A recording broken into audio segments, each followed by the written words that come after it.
Crunk was concerned about leaving in Mariota against Miami. Here's what Underwood had to say. Crunk has repeatedly mentioned Marcus's health to me. I think she actually spoke to Mike Mularkey, the Titans interim coach, about it this morning. I know she had talked to Ken about it and to Rustin Webster, the general manager. She's very concerned about making sure that we do everything that's necessary, including keeping him out of games in order to avoid making his current injuries any worse. Skip, should Whisenhunt's handling of Mariota played a role in his firing?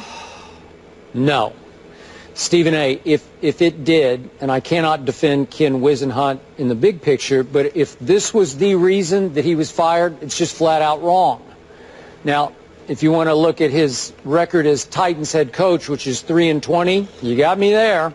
If you want to look at his record over his past 35 games as an NFL head coach dating back to his last year at Arizona, during which he's 4-31, you really got me there. But I still have some respect for Ken Whisenhunt. If you recall, he did coach Arizona to that 2008 Super Bowl. And the next year he did coach that Arizona team to a 10-6 record.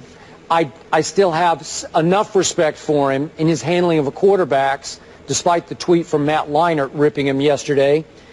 I don't understand what he did wrong with Marcus Mariota. Now, I'm old school, and I view this differently than you do.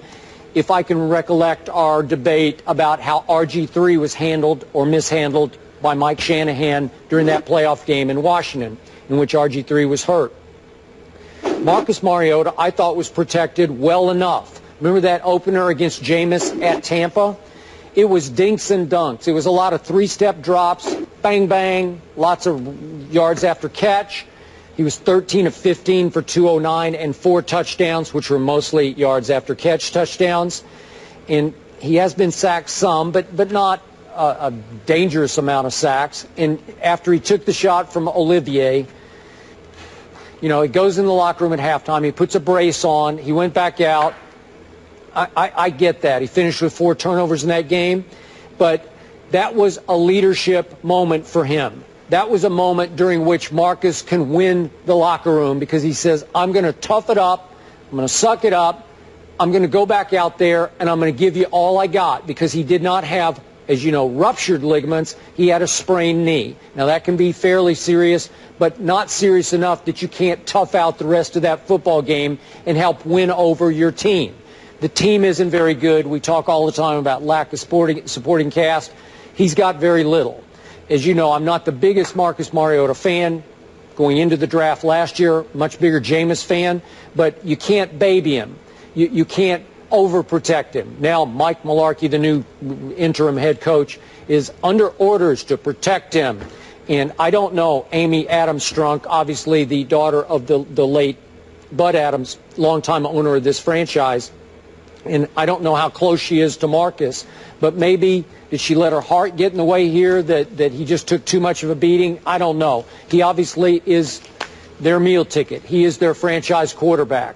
But I think you have to let the franchise quarterback in the very violent game of pro football prove to the locker room that you can take some punishment. And I think he did. And I think he's still standing, and I think he's going to be able to come back here pretty quickly, and we'll see how he does the rest of the year. But I don't know how much more you can protect him with protections or play calls or whatever. I thought they did a pretty good job of that to start with. Well, I'm not sure about that, Skip Bayless, and you're right. You are old school. I'm a tad bit different than you, although I pride myself in being old school, unabashedly so. Let's be clear about something here. Ken Whisenhunt may not have deserved to be the head coach to begin with. There were other candidates that you could have had out there. His last 3 seasons in Arizona, they were mediocre seasons. I think it was a 7-9 season or 8-8 season sandwiched by 2 5-11 seasons. And the only time that he had a really, really good year, actually 2 years, they went 9-7 the year they went to the Super Bowl. Kurt Warner was your quarterback. The year after that, they went back to the playoffs with a 10-6 record, and you had guys like John Skelton and Derek Anderson and Max Hall as your quarterback. The year after that, even, you had a Kevin Cobb with a Skelton. So you haven't had much to work with. What we know about Whisenhunt is that experienced, talented quarterbacks are individuals he can help, a la Phillip Rivers. But outside of that, he struggles. He struggles to be a leader. He struggles to be a head coach. He's really one of those typical guys that are more suitable for a coordinator's position as opposed to a head coaching position. So when we take that into consideration, and then we look at the 2-14 season last year, and we recognize that this is the Tennessee Titans that we're talking about here. They had a 13-3 season in 2008 before losing a divisional playoff game. Ever since that time, they had 1 9-7 season, 1 8-8 season, and they didn't win more than 7 games other than those 2 seasons since 2009. So they've been mediocre, to be kind. You get the number 2 overall pick in the draft, Marcus Mariota. You're watching him along those first few games, Skip, taking some hits, getting a little bit beat up. We were proud of his toughness, if you remember correctly, because we saw him standing up in there and taking some big-time shots, getting introduced to that NFL game. But this was a nasty hit that Ken Whisenhunt himself acknowledged in a post-game press conference he deemed dirty. Well, if you deemed it dirty and it infuriated you to the point where your quarterback was hurt, considering the fact that he's the number 2 overall pick and you have an investment to protect, I'm thinking that Amy Adams Strunk was on the right course here when she's talking about leaning towards the side of caution, because it clearly is a marathon. It's not a sprint. We don't need instant results right now. What we need is somebody to build this franchise around, and let's not jeopardize him in his rookie campaign because we leave him in a particular game a little bit too long. Why bother with that?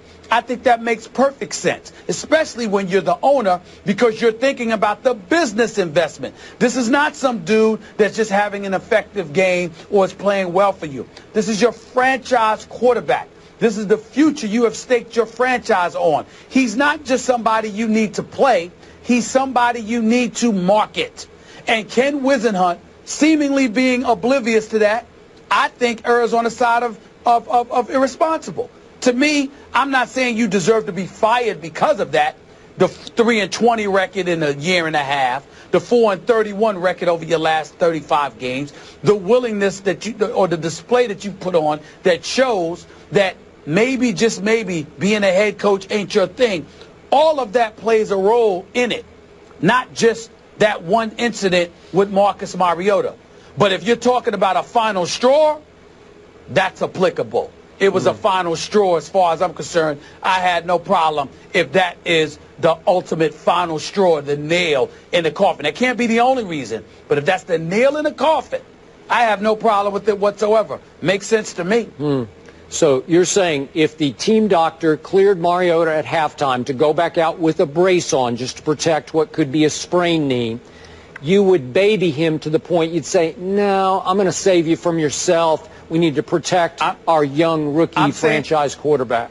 I'm saying that for this team, yes. For this team in this situation, with the investment that they've made, with the struggles that they've had in desperately trying to find a quarterback, I'm saying you could have sat him out the rest of the game, and then after the game is over, you evaluate him accordingly. You evaluate him that week, and then whatever decision's made, the decision is made. But in the throes of that moment, you do not do that in that situation, because you understand, if you're Ken Whisenhunt, all that went into acquiring Marcus Mariota. You understand, Skip, that it's not just about winning or losing a particular week.